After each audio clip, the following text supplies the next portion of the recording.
In the mist-shrouded valleys of the Pacific Northwest, where ancient Douglas firs cast shadows that never fully lift, there once stood a house that devoured families whole.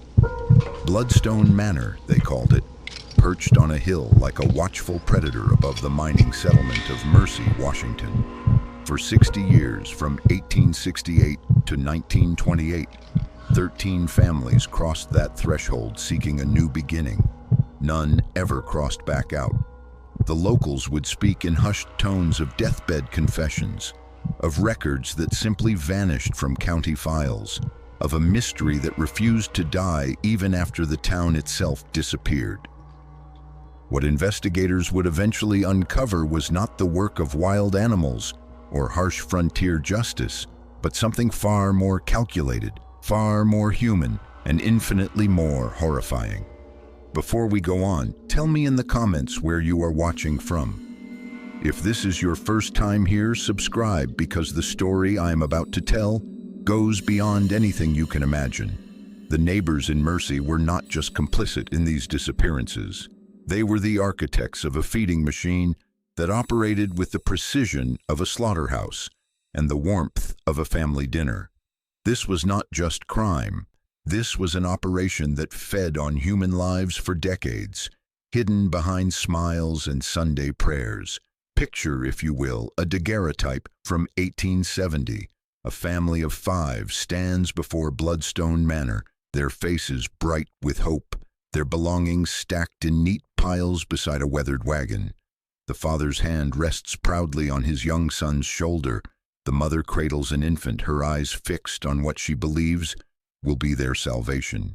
2 daughters, perhaps 8 and 10 years old, clutch corn-husk dolls and smile at the camera.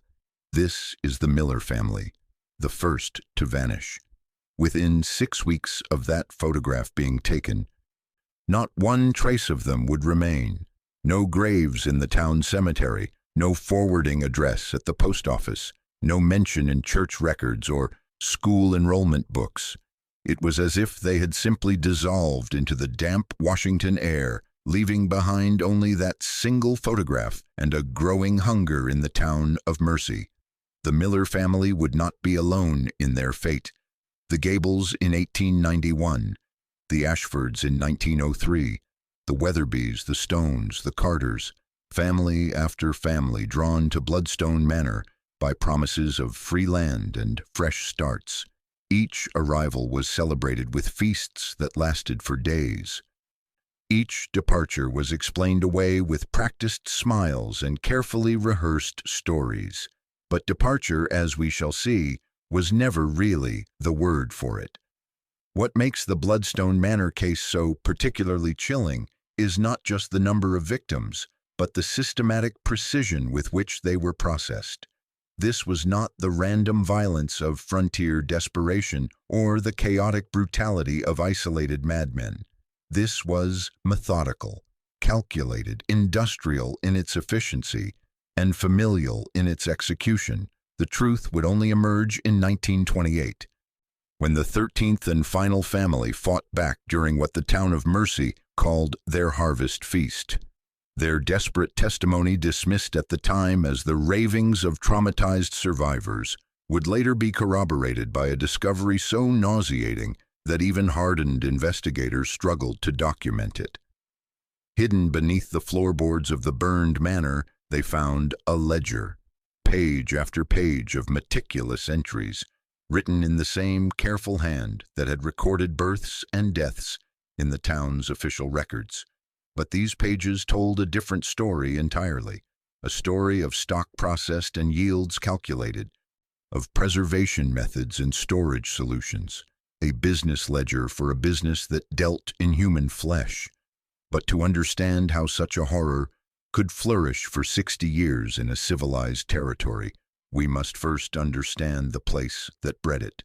Blackwood Vale sits like a cupped palm in the Cascade foothills, accessible only through Devil's Neck Pass, a treacherous route that claims wagon wheels and horse legs with equal appetite.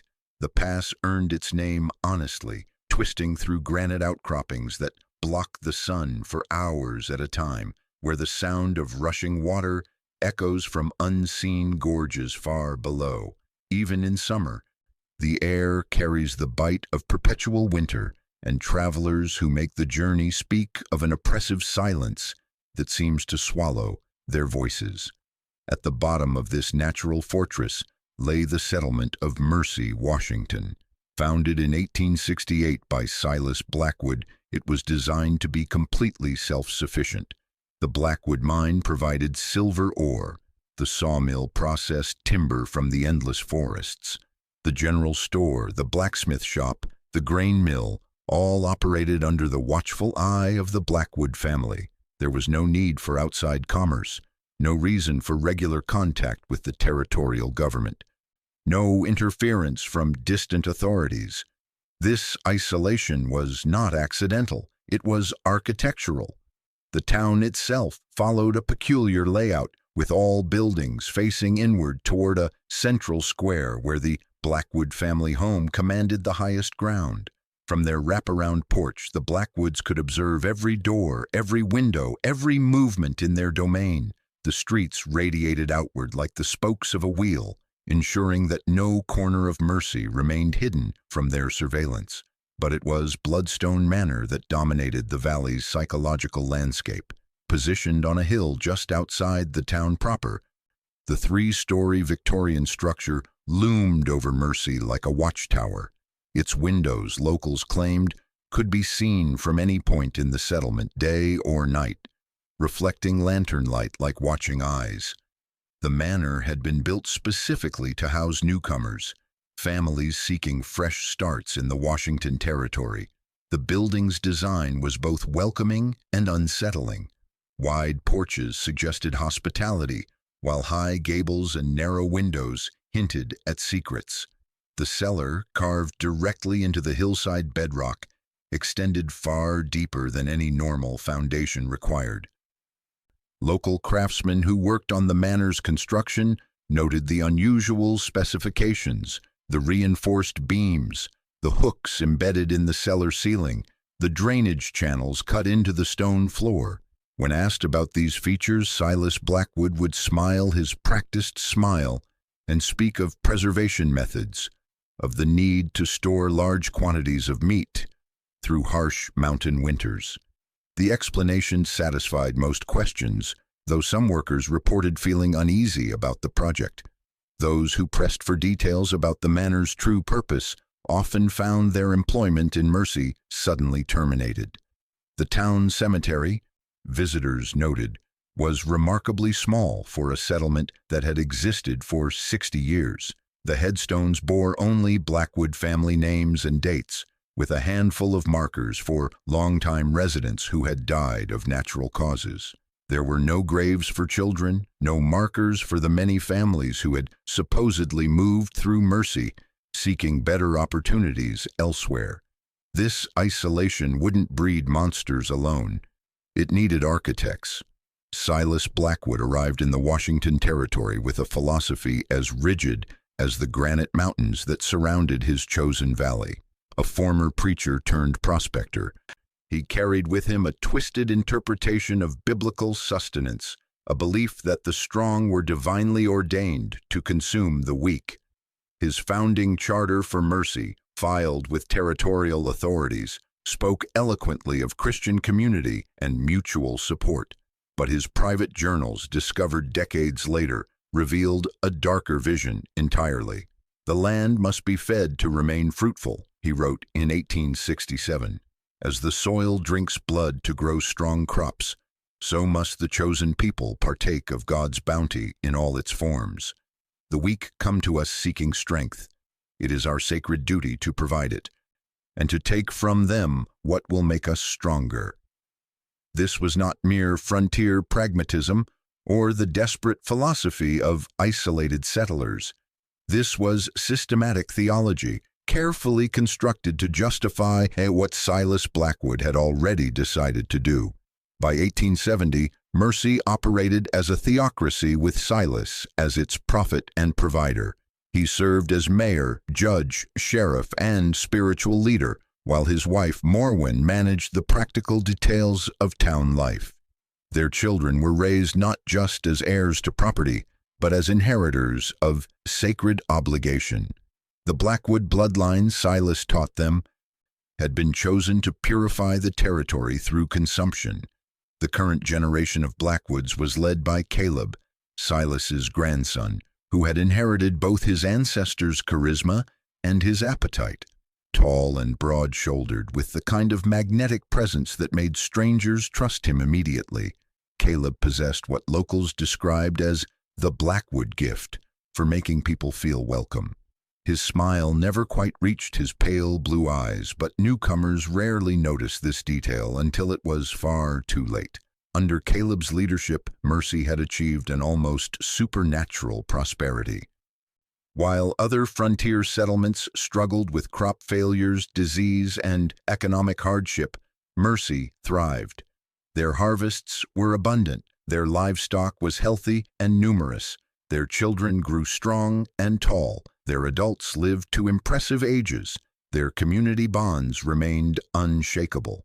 This prosperity puzzled occasional visitors, who noted that Mercy seemed to produce far more food than their small population could consume, yet never sold surplus goods to neighboring settlements. The town's abundance appeared to exist in complete isolation from the normal economics of territorial life. When pressed about their methods, residents would speak vaguely of good soil and blessed seasons, always with the same practiced smile that never revealed anything meaningful.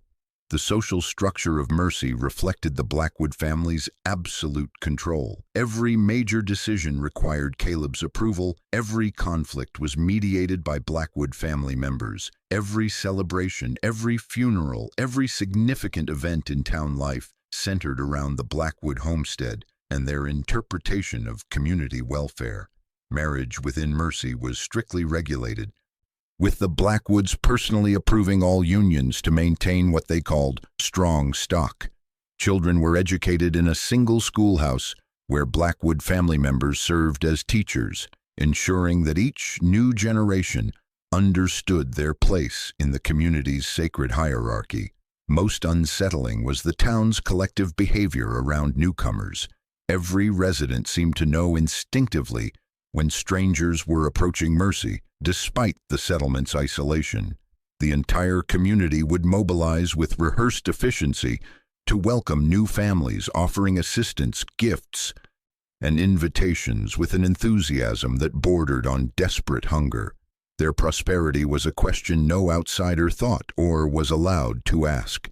In October of 1880, a traveling salesman named Jeremiah Hodge made what should have been a routine stop in Mercy to peddle his wares of patent medicines and household goods. What he witnessed there would haunt him for the remainder of his days, though few would believe his increasingly frantic accounts of that autumn visit. Hodge arrived on a Tuesday to find the entire settlement in a state of celebration. Tables had been arranged in the town square, groaning under the weight of roasted meats, fresh breads, and preserves. The air was thick with wood smoke and the rich smell of cooking flesh. Every resident of Mercy had gathered for what they called a welcome feast, honoring a family that had just moved into Bloodstone Manor. The newcomers, the Ashby family from Ohio, sat at the head table like guests of honor. They appeared overwhelmed by the generosity, the father repeatedly standing to offer toasts of gratitude, while his wife dabbed at her eyes with a handkerchief. Their 3 children, 2 boys and a girl, ate with the ravenous appetite of young travelers who had endured weeks on the trail. What struck Hodge as peculiar was the sheer quantity of meat being served. Platters of roasted beef, pork, and venison covered every table, accompanied by rich stews and meat pies that steamed in the cool mountain air. Yet as he walked the perimeter of Mercy, Hodge observed no cattle pens, no pig wallows, no evidence of the livestock that would be required to produce such abundance. When he mentioned this observation to Caleb Blackwood, the town leader simply smiled and spoke of successful hunting expeditions in the deep forests. The explanation seemed reasonable enough until Hodge noticed that the meat had been butchered with professional precision, cut into sections that suggested not wild game processing, but systematic slaughter performed by someone with intimate knowledge of anatomy. More disturbing was the behavior of the townspeople themselves. Their enthusiasm for the celebration seemed almost ritualistic, their attention focused on the Ashby family with an intensity that reminded Hodge uncomfortably of predators watching prey. Every gesture of hospitality, every offer of additional food, every smile carried an undertone of hunger that made the salesman's skin crawl. The Children of Mercy, Hodge noted, remained unusually quiet during the festivities. They watched the Ashby children with expressions of knowing sadness, as if they understood something about this celebration that the honored guests did not. When Hodge attempted to speak with them, they would only look toward the Blackwood family table before excusing themselves. As evening fell and lanterns were lit around the square, Hodge excused himself to prepare for departure. But sleep eluded him, and from his room above the general store, he could hear the continuation of the feast below. Laughter echoed through the valley, punctuated by the sound of what he later described as a dinner bell, ringing at regular intervals throughout the night. The next morning, Hodge departed Mercy with a sense of unease he could never fully articulate. 6 weeks later, when his business route brought him through the territorial capital, he made inquiries about the Ashby family. According to postal records, they had never forwarded their mail from Ohio. According to census documents, they had never registered their residence in Washington Territory. Hodge's subsequent attempts to interest authorities in investigating Mercy were met with bureaucratic indifference and, eventually, open skepticism. His detailed account of the welcome feast was dismissed as the confused recollections of a man who had clearly misunderstood innocent frontier hospitality.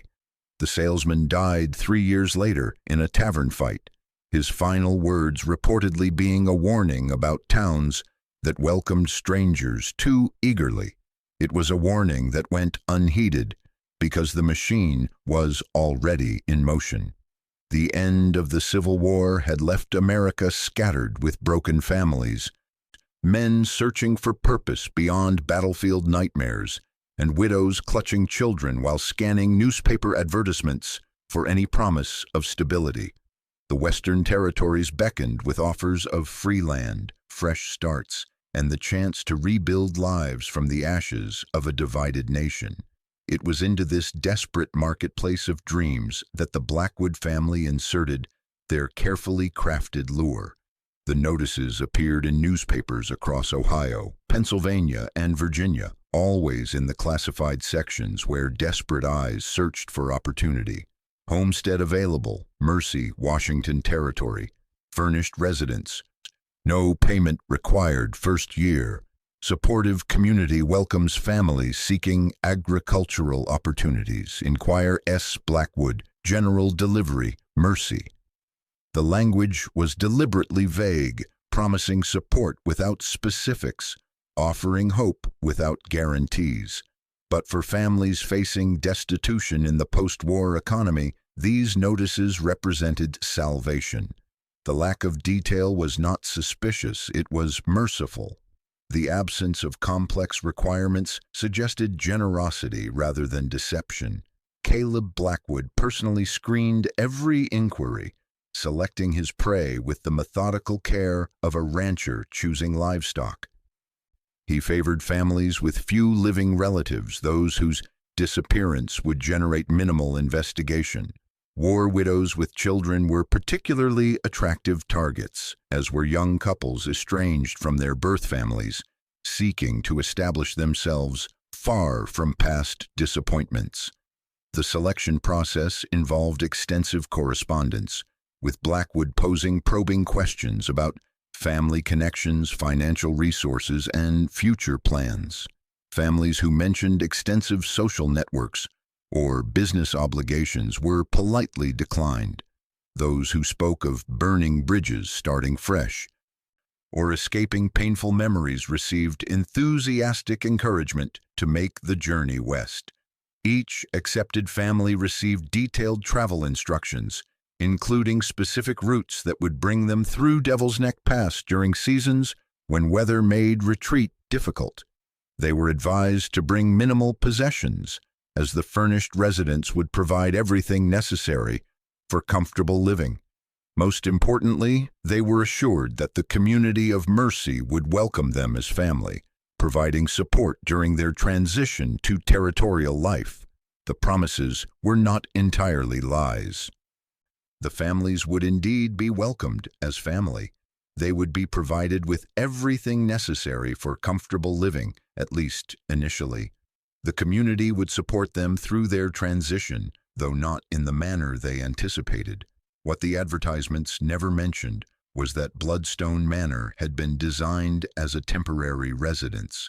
The furnishings were chosen for easy replacement rather than durability. The welcome period had a predetermined duration, carefully calculated to allow new residents to become dependent on community generosity before their usefulness expired. If you find yourself wondering how such obvious manipulation succeeded repeatedly, remember that we are looking back through the lens of modern suspicion.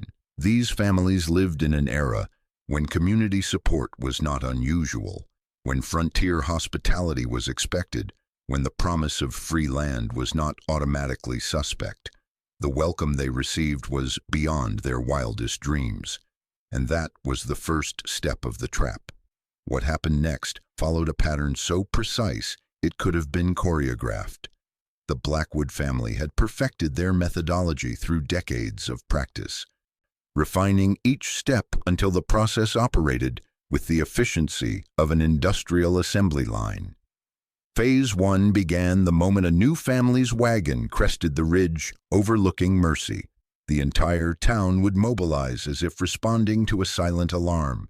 Residents emerging from shops and homes with baskets of fresh bread, jars of preserves, and cuts of meat wrapped in clean cloth.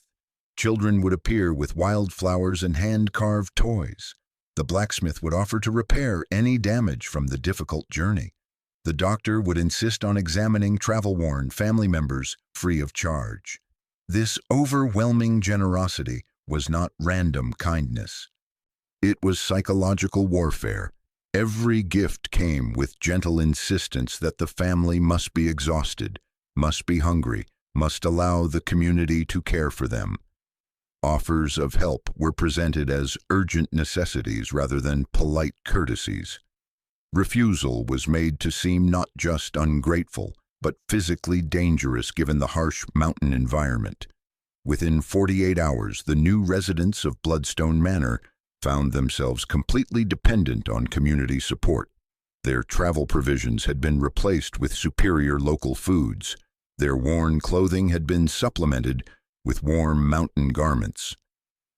Their children had been integrated into playgroups with local youngsters who spoke constantly of community events and shared meals. Phase 2 involved deeper integration through manufactured crises. A family's horse would develop mysterious lameness, requiring extended veterinary care that could only be provided by Mercy's skilled handlers. Tools would break under suspicious circumstances, necessitating repairs that kept the family tied to local craftsmen. Most importantly, the isolation of Bloodstone Manor would be emphasized through carefully orchestrated incidents that demonstrated the folly of independence. Families who attempted to prepare their own meals would discover that their food supplies spoiled unusually quickly, forcing them to accept community provisions. Those who tried to venture beyond the valley would find that weather conditions had become unexpectedly dangerous, or that their equipment had suffered convenient failures requiring immediate return to town. The psychological manipulation intensified through Phase 3 as autumn deepened into winter.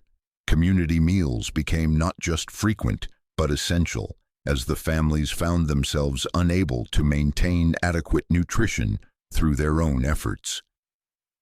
The residents of Mercy would express concern about newcomers appearing thin or tired, insisting that they needed richer foods, more frequent feeding, more community care, and always, the residents of Mercy would smile their practiced smiles and speak of how fortunate the new families were to be part of such a caring community.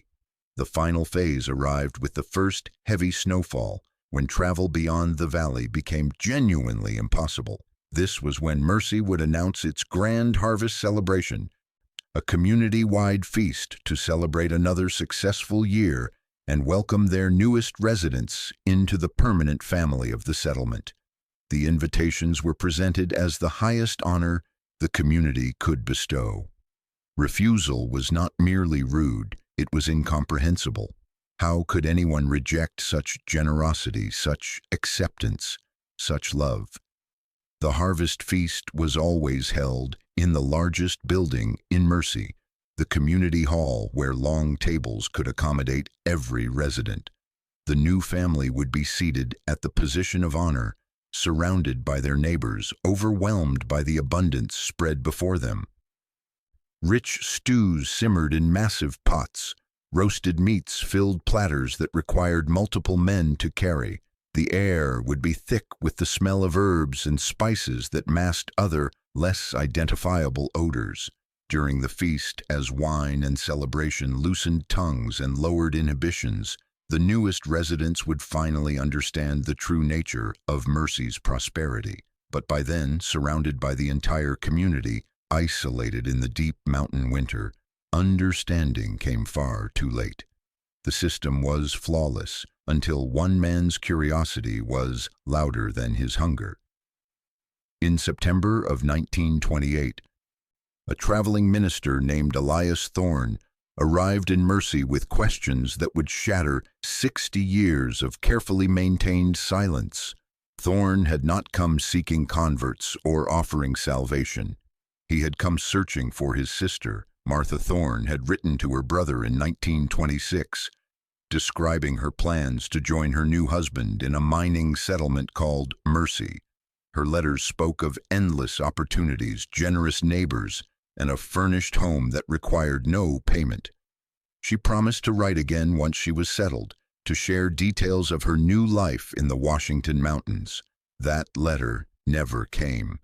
For 2 years, Elias had made inquiries through postal authorities, territorial records, and church networks. Every official channel led to the same dead end. Martha Thorne had simply vanished from all documentation, as if she had never existed. But a minister's faith runs deeper than bureaucratic records, and Elias Thorne refused to accept that his sister had simply disappeared into the wilderness. His arrival in Mercy was met with the same overwhelming hospitality that had welcomed 13 families before him. The residents offered food, shelter, and sympathetic ears for his story of loss. They spoke sadly of the many families who had tried to make new lives in the harsh mountain environment, only to discover that frontier life was more demanding than they had anticipated. Martha and her husband, they explained, had stayed only briefly before deciding that Mercy was not suitable for their needs. They had departed during the spring thaw, heading further west toward better opportunities in the coastal regions. It was a common story, they assured him.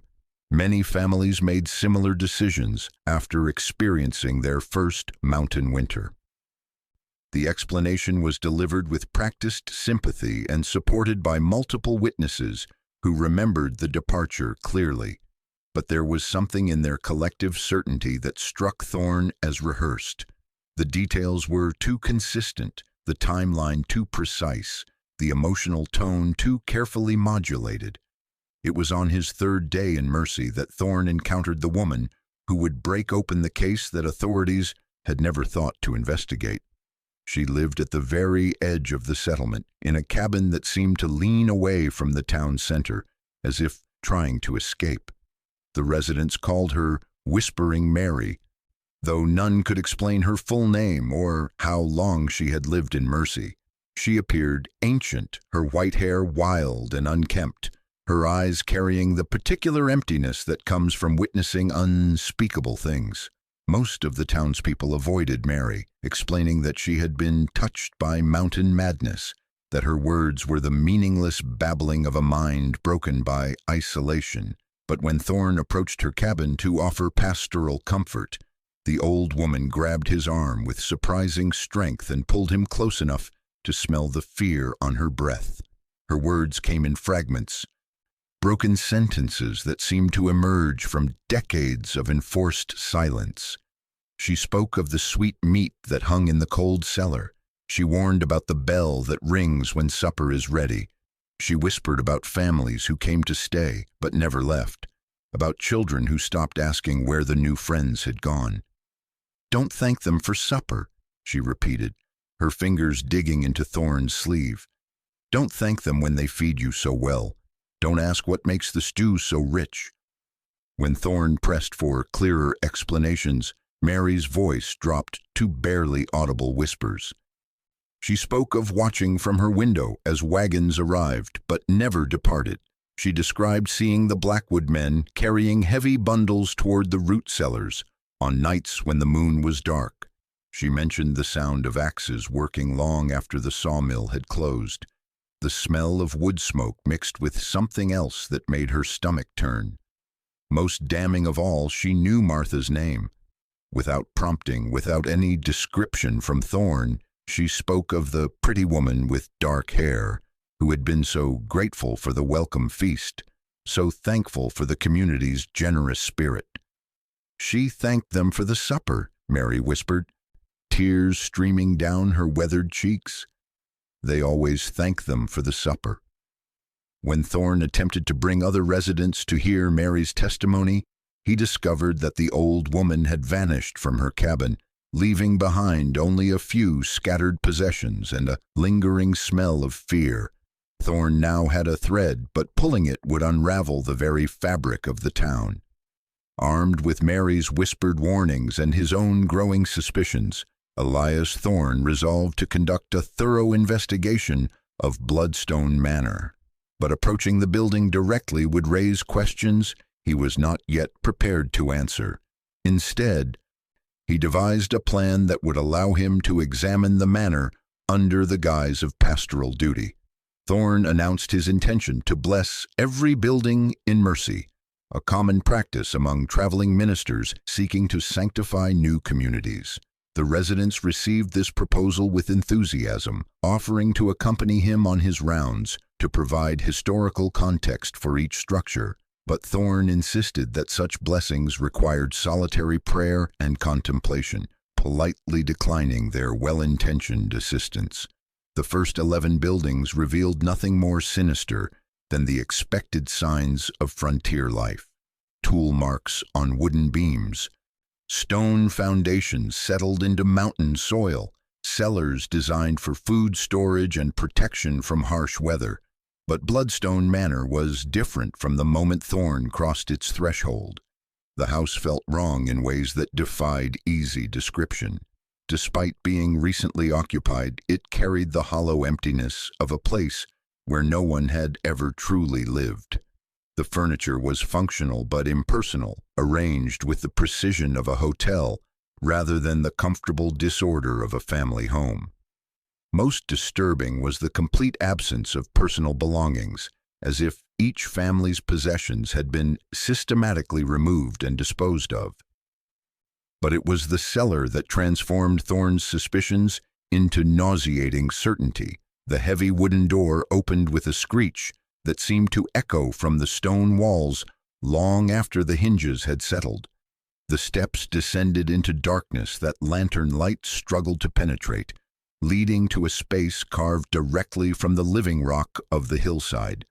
The cellar extended far beyond what any normal foundation would require, branching into side chambers that disappeared beyond the reach of flickering flame. The smell struck him first. Under the sharp bite of lye and the clean scent of whitewash, something else lingered. Something organic and corrupt that made his gorge rise and his hands tremble as he raised the lantern higher. The beams overhead were massive, far stronger than necessary to support a residential structure, but it was not their size that made Thorn's blood run cold. It was their purpose. Iron hooks had been embedded in the wood at regular intervals, their surfaces worn smooth by repeated use. Below each hook, the stone floor bore dark stains that no amount of scrubbing had been able to completely remove.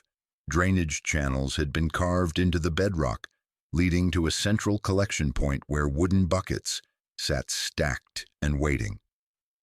The walls themselves showed tool marks that spoke of recent expansion, as if the cellar's capacity had been systematically increased over the years to accommodate growing needs. Most damning were the implements arranged with careful precision on wooden shelves along the walls. Knives of various sizes, whetstones for maintaining sharp edges, saws designed for cutting through bone, and cleavers heavy enough to separate joints with surgical precision. This was not the equipment of a family preparing meals or preserving seasonal harvests. This was the workshop of someone who processed large quantities of meat with professional efficiency.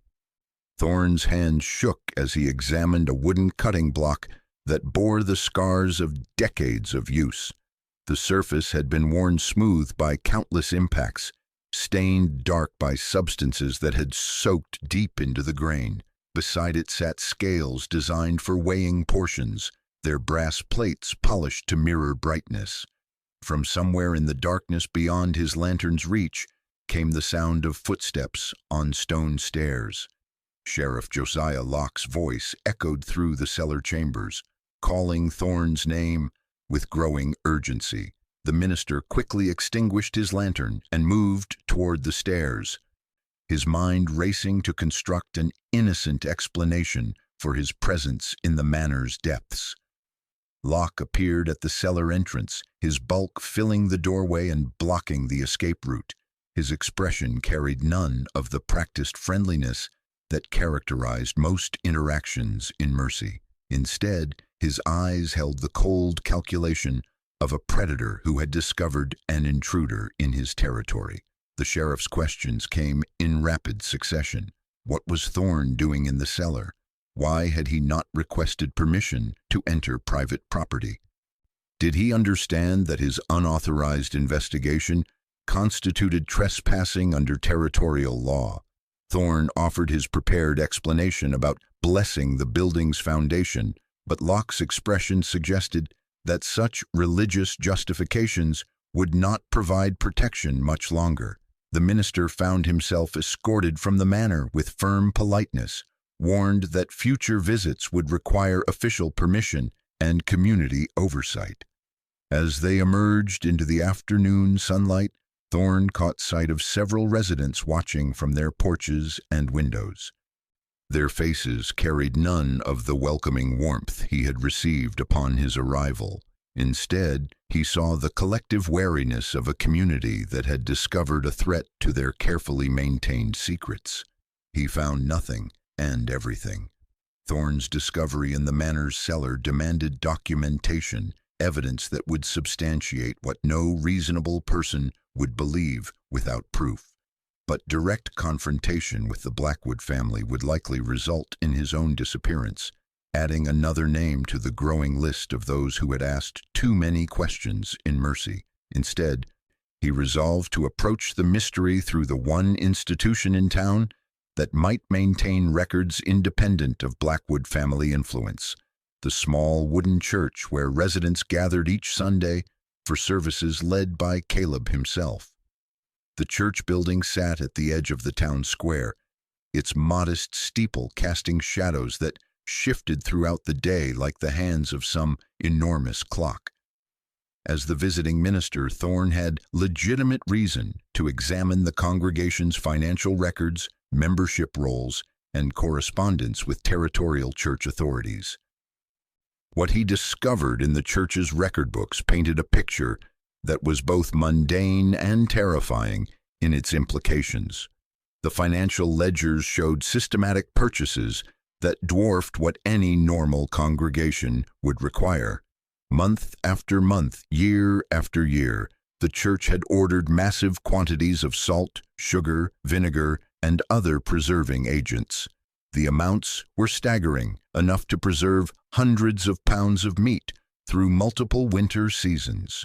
More revealing were the dates of these purchases, cross-referencing the financial records with the Mercy ledger that Sheriff Locke maintained for official territorial reporting. Thorne discovered a pattern that made his hands shake as he traced the entries with his finger.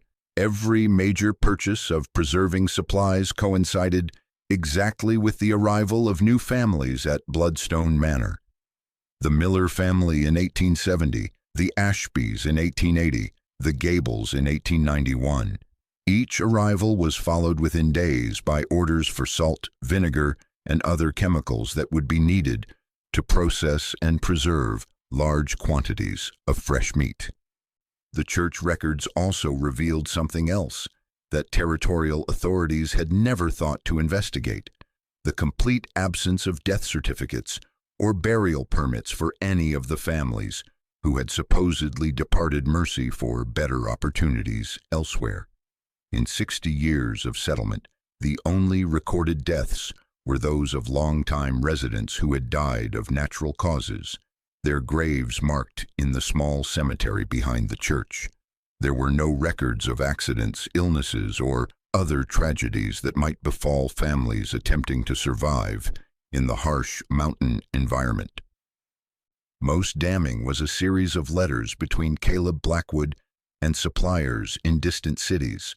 The correspondence, filed carefully in the church's administrative records, showed orders for equipment that no normal religious community would require: industrial grade scales, specialized knives, and meat processing tools that could handle large volumes efficiently. One letter, dated October of 1927, contained a phrase that would haunt Thorne's dreams for years to come. Blackwood had written to a supplier in Seattle, requesting additional capacity for the coming season's harvest. As our community continues to grow and our needs have expanded beyond current capabilities. The language was carefully neutral, but to someone who had seen the manor's cellar, the meaning was unmistakable. Mercy was not just consuming the families who came seeking new lives, they were expanding their operation to accommodate increasing numbers of victims. As Thorne sat in the empty church, surrounded by hymnals and prayer books, the weight of his discovery pressed down like the mountain air itself. He now possessed documentary evidence of a systematic conspiracy that had operated for decades under the guise of Christian charity and frontier hospitality. But perhaps most terrifying was the realization that came as he compared the church records with his own observations of Mercy's current population. The numbers did not add up. The amount of preserving supplies ordered over the years suggested that the community had processed far more meat than could be explained by normal livestock slaughter or hunting. The only logical conclusion was that the residents of Mercy had been consuming human flesh not as an act of desperate survival, but as a regular part of their diet. The families who disappeared had not simply been murdered. They had been systematically butchered and distributed among the community like shares in some grotesque harvest. Thorne carefully transcribed the most damning entries into his personal journal, creating a record that could survive even if the church's books were destroyed. As he worked, the sound of footsteps on the wooden porch outside told him that his time for covert investigation was running out. The evidence was on paper, but the proof was walking around him, smiling. On October 31st, 1928, the 13th family arrived in Mercy to begin their new life at Bloodstone Manor. Arthur and Eleanor Harrow, accompanied by their 2 young children, had traveled from Michigan carrying dreams of prosperity and independence in the Western Territories. They had no way of knowing that their arrival marked the culmination of 60 years of systematic predation. The Harrow family received the same overwhelming welcome that had greeted 12 families before them. Baskets of fresh bread appeared at their door within hours of their arrival. Neighbors offered assistance with unpacking, repairs to travel-worn belongings, and invitations to share meals while they settled into their new home. The generosity was so abundant, so sincere in its presentation, that Eleanor Harrow wrote in her diary of feeling blessed beyond measure. But Arthur Harrow possessed something that previous victims had lacked: a clockmaker's attention to mechanical precision and systematic observation. His profession had trained him to notice when the components of complex systems operated with suspicious efficiency, and the behavior of Mercy's residents triggered every instinct he had developed for detecting artificial construction.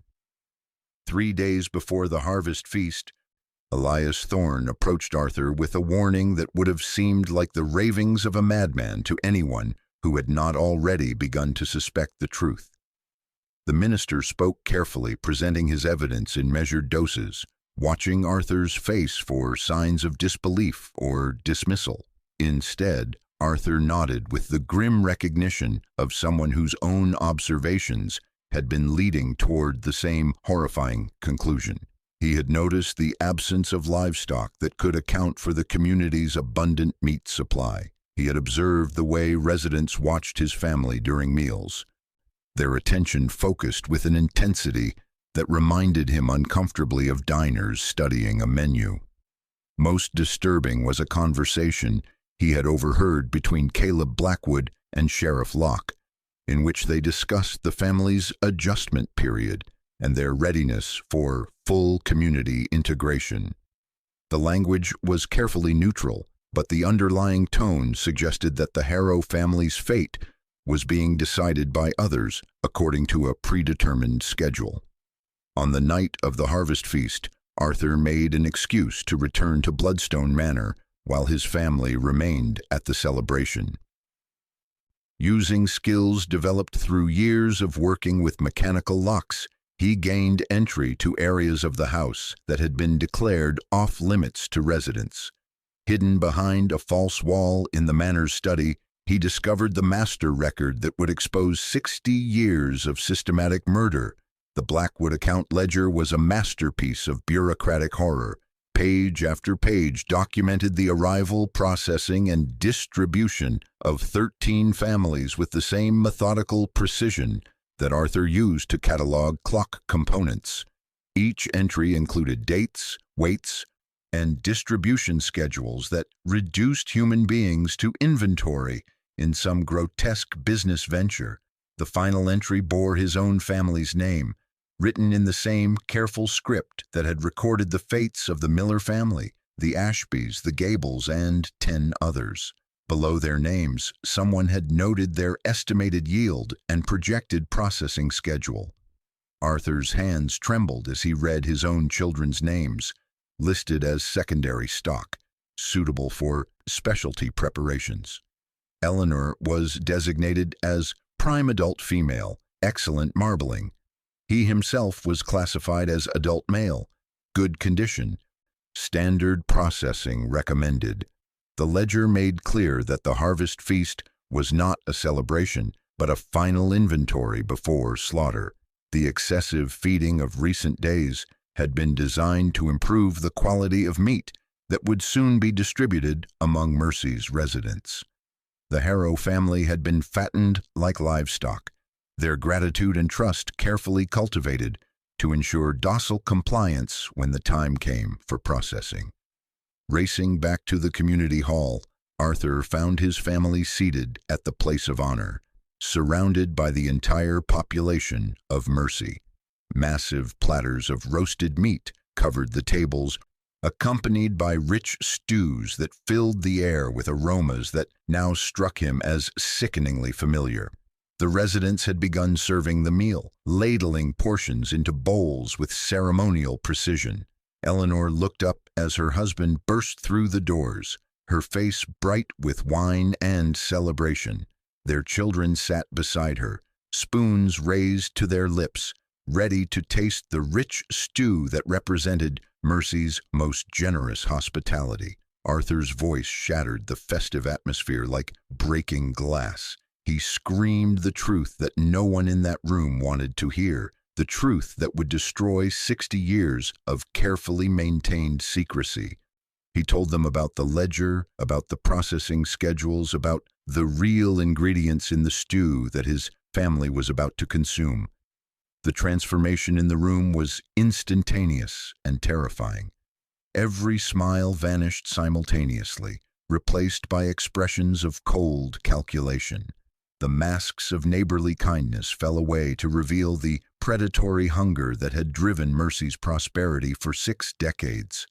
Caleb Blackwood rose from his seat at the head table, his voice carrying the authority of generations of absolute power. He spoke of family obligations, of community traditions, of the sacred duty to maintain the bloodline that had made their settlement strong. He explained that the Harrow family's resistance was simply fear of accepting their place in the natural order that governed Mercy. But Arthur Harrow was no longer listening to explanations or justifications. In the chaos of revelation, he overturned the nearest table, sending platters of meat and bowls of stew crashing to the floor.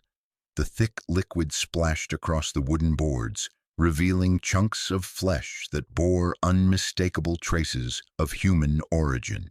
The feast was over, and the hunt began. As the residents of Mercy closed in around the overturned tables, their true nature finally revealed, Caleb Blackwood began to speak with the fervor of a preacher delivering his most sacred sermon. What he revealed in those moments transformed the horror from mere cannibalism into something far more disturbing, a religious conviction that had driven 60 years of systematic consumption. The Blackwood family had not turned to human flesh out of desperation or madness. They had embraced it as divine commandment. Caleb's words echoed the twisted theology that his grandfather Silas had developed in the years following the Civil War. The philosophy was rooted in a perverted interpretation of biblical sustenance, combined with frontier beliefs about the transfer of strength through consumption. Silas had convinced himself, and subsequently his entire community, that eating human flesh was not abomination but apotheosis. "The weak come to us seeking strength," Caleb proclaimed as his neighbors formed a tightening circle around the Harrow family.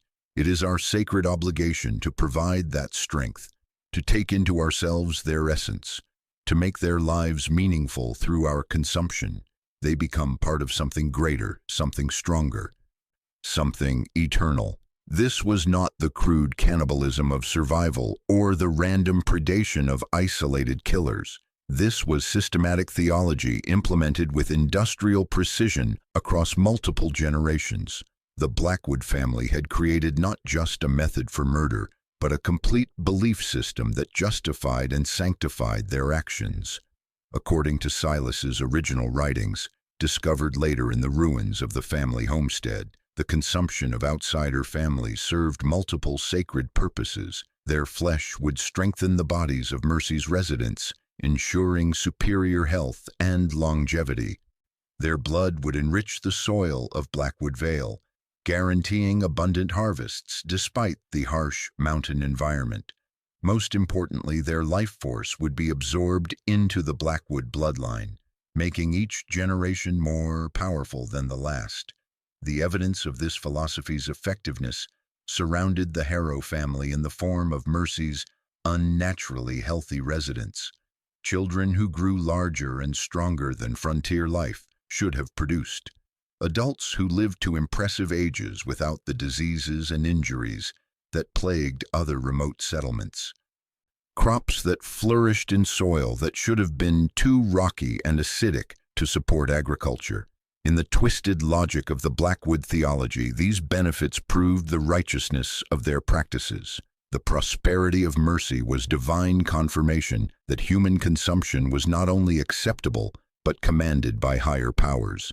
Every successful harvest, every healthy birth, every year of abundance reinforced their conviction that they were following a sacred path. The ritual aspects of their cannibalism had evolved over decades into elaborate ceremonies that sanctified each phase of the process. The welcome feasts were not merely practical preparation, but religious observances that blessed the upcoming sacrifice. The processing in the manor's cellar followed prescribed procedures that honored both the consumed and the consumers. Even the distribution of meat among community members carried spiritual significance, ensuring that every resident participated in the sacred consumption. Most chilling was the discovery that children born in mercy were raised from infancy to accept human flesh as a normal part of their diet. They were taught that outsiders were divinely provided sustenance, that their consumption was an act of religious devotion, that their community's prosperity depended on maintaining these sacred traditions. The Blackwood family had created something unprecedented in American frontier history, a multi-generational cannibalistic cult that operated with the organizational structure of a religious denomination and the systematic efficiency of a commercial enterprise. Their victims were not random prey, but carefully selected offerings in an ongoing sacrament of consumption. As Caleb continued his theological exposition, Arthur Harrow understood that he and his family faced not merely murderers but true believers whose faith had been strengthened by 60 years of perceived divine approval. These were not people who could be reasoned with, negotiated with, or appealed to through conventional moral arguments. Their hunger was a creed, which made them all the more ruthless. In the chaos that followed Arthur Harrow's revelation, salvation came from an unexpected source: fire. As the residents of Mercy closed in with the methodical patience of practiced predators, Eleanor Harrow acted with the desperate inspiration of a mother protecting her children. She grabbed one of the overturned oil lamps from the scattered feast table and hurled it against the wooden wall of the community hall. The flames caught immediately in the dry mountain air, spreading with terrifying speed across the cedar planking. What had been a carefully orchestrated harvest ceremony transformed into pandemonium as smoke filled the hall and fire began consuming the building that housed 60 years of community memories. The residents of Mercy, faced with the destruction of their central gathering place, were forced to choose between capturing their intended victims and saving the structure that anchored their entire settlement. In those crucial moments of confusion, Arthur grabbed his family and Elias Thorne, fighting their way through smoke and flames toward the hall's rear exit. The residents who tried to stop them found themselves battling not just escaping prey, but a spreading inferno that threatened to consume everything they had built. The Harrow family and the minister stumbled into the cold October night with flames illuminating the valley behind them. But their escape from the burning hall was only the beginning of a desperate flight through mountain wilderness that would test every survival instinct they possessed. Behind them, the community hall burned with an intensity that suggested divine judgment. The flames, fed by decades of accumulated grease from countless feasts, rose high enough to be seen from Devil's Neck Pass. The smoke carried the smell of charred wood mixed with something else, something organic and disturbing that made even the mountain wildlife flee deeper into the forest. By dawn, when the Harrow family and Thorne finally reached the territorial road that led away from Blackwood Vale, the fire had spread to Bloodstone Manor itself. From their vantage point on the ridge, they could see flames consuming the 3-story structure that had housed 13 families over 60 years. The building burned with unnatural ferocity, as if the very wood and stone were eager to destroy the evidence of what had occurred within its walls. But when they looked down at the settlement of Mercy itself, they witnessed something that defied rational explanation. The town was empty. Not abandoned in the sense of a community that had fled from disaster, but empty in the way of a place that had never been inhabited.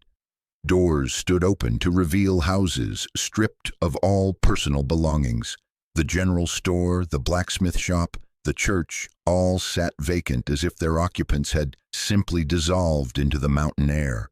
There were no signs of hasty departure, no abandoned possessions or evidence of panic. The residents of Mercy had vanished as completely as the families they had consumed, leaving behind only the physical structures that had housed their 60-year conspiracy. Later investigation would reveal that every horse was gone from the town stable, every wagon had disappeared from storage sheds, every piece of valuable equipment had been removed with systematic thoroughness. But there were no tracks leading away from the settlement, no indication of which direction the evacuation had taken. It was as if the entire population had been absorbed by the forest itself, returning to whatever dark place had originally spawned their hunger. The territorial authorities who eventually investigated the abandoned settlement found evidence of the cannibalistic practices in the form of human bones scattered throughout the burned ruins of Bloodstone Manor. But they discovered no trace of the people who had lived in Mercy, no records that could identify individual residents beyond the Blackwood family name. The machine was broken, but its engineers were never brought to justice.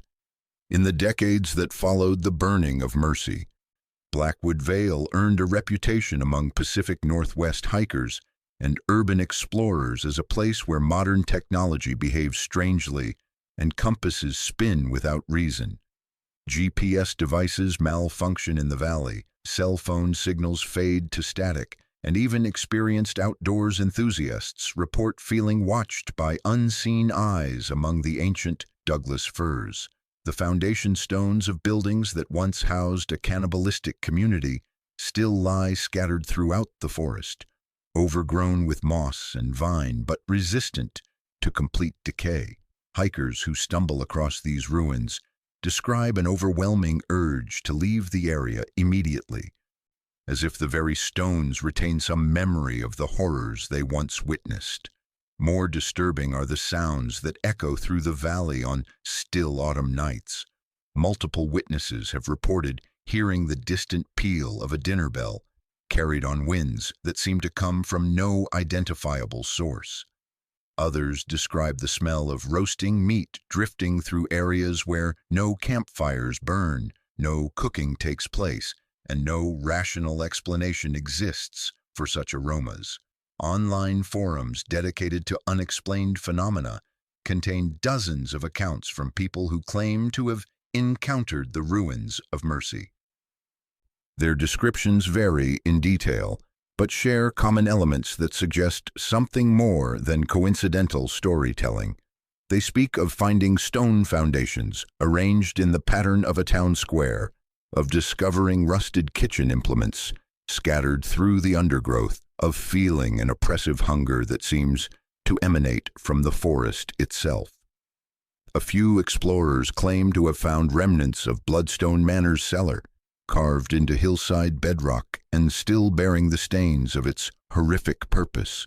These accounts describe iron hooks embedded in stone walls, drainage channels that lead nowhere, and an atmosphere of malevolence so intense that even the most skeptical investigators flee before completing their documentation.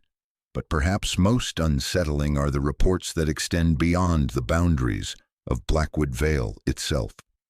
Throughout the rural communities of the Pacific Northwest, stories persist of towns that welcome strangers too eagerly, of residents who smile with excessive warmth while their eyes remain cold and calculating. These modern accounts echo the warnings that Jeremiah Hodge tried to deliver more than a century ago.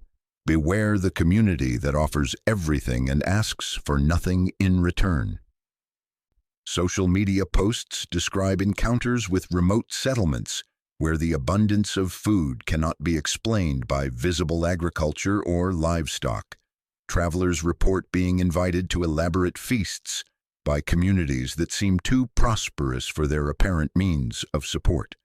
The language used in these modern accounts carries disturbing similarities to the testimonies of those who survived Mercy's hospitality. Some researchers suggest that members of the Blackwood family lineage may have established new communities following their disappearance from Mercy. They point to unexplained disappearances of hiking groups and traveling families in remote areas throughout Washington, Oregon, and Northern California. The pattern suggests systematic predation rather than random wilderness accidents. Local law enforcement agencies maintain that such theories represent nothing more than urban legends amplified by internet speculation. They note that missing person cases in wilderness areas almost always result from natural hazards rather than human predation. But they cannot explain why certain regions consistently report higher than average disappearance rates, particularly among family groups seeking isolated camping experiences. The most chilling aspect of these modern reports is their mundane normalcy. Unlike the supernatural explanations that often accompany unexplained phenomena, the accounts of suspicious communities focus on very human behaviors: excessive friendliness, abundant food, and residents who watch newcomers with barely concealed hunger. The story warns that the cycle may not be over, just waiting for the right conditions to begin again. The official record of Mercy, Washington, remains frustratingly incomplete. Territorial authorities dismissed the Harrow family's testimony as the trauma-induced hallucinations of survivors who had endured a devastating fire and subsequent exposure in mountain wilderness. Elias Thorne's ministerial credentials could not overcome the bureaucratic reluctance to investigate claims that challenged fundamental assumptions about civilized behavior in settled territories. The county surveyor's report, filed in 1929, described Blackwood Vale as containing the ruins of an abandoned mining settlement, with no mention of cannibalistic practices or systematic murder. The burned remains of Bloodstone Manor were attributed to an accidental fire that had spread from cooking facilities, a mundane explanation that satisfied official requirements for closure. Arthur Harrow spent the remainder of his life attempting to convince authorities to conduct a thorough investigation of what had occurred in Mercy. His mechanical precision and methodical documentation impressed some listeners, but the sheer enormity of his claims overwhelmed their capacity for belief. A conspiracy involving an entire community operating for 60 years without detection, processing 13 families as systematically as a commercial slaughterhouse, seemed to exceed the boundaries of human possibility. Eleanor Harrow never spoke publicly about their experience again. The trauma of discovering that her family had been selected for consumption, that her children had nearly tasted human flesh, prepared with loving care by their intended killers, left psychological wounds that never fully healed. She died in 1943, her last words reportedly being a warning about accepting invitations to dinner from strangers. But the physical evidence of Mercy's true nature could not be explained away by official skepticism or bureaucratic convenience. The Blackwood account ledger survived the fire that destroyed the manor, its pages bearing witness to 60 years of systematic murder documented with bureaucratic precision. The ledger's entries matched exactly with the dates of family arrivals recorded in territorial records, creating a paper trail that corroborated every detail of the survivors' testimony. Human bones discovered in the manor's ruins showed clear evidence of butchering with professional tools, cuts that indicated systematic processing rather than random violence.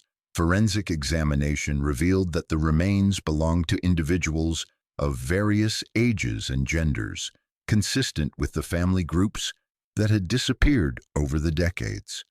Most damning was the complete absence of graves in Mercy's cemetery, corresponding to the 13 families who had supposedly died of natural causes or departed for better opportunities. 60 years of settlement had produced no children's graves, no markers for women who died in childbirth, no monuments to men lost in mining accidents or wilderness mishaps. The silence where normal human mortality should have left its mark told a story that no amount of official denial could contradict. Yet even with documentary evidence, physical remains, and survivor testimony, the case of Mercy was quietly archived rather than actively pursued. The territorial government faced the uncomfortable reality that investigating these claims would require acknowledging that an entire community had operated as a cannibalistic cult for 6 decades without official detection or intervention. Today, more than 90 years after the burning of Bloodstone Manor, the truth about Mercy exists in that liminal space between documented fact and dismissed legend. The evidence remains compelling to those willing to examine it, but the implications remain too disturbing for comfortable acceptance by institutions designed to maintain social order. The only certainty is that something hungry once lived in that valley, and it wore a human smile. Whether it died in the flames of 1928 or simply moved deeper into the wilderness, seeking new communities to establish and fresh families to welcome, remains an open question that time has not yet answered. If you enjoyed learning about the true history that they tried to bury, make sure to subscribe so you never miss the dark stories that official records refuse to acknowledge.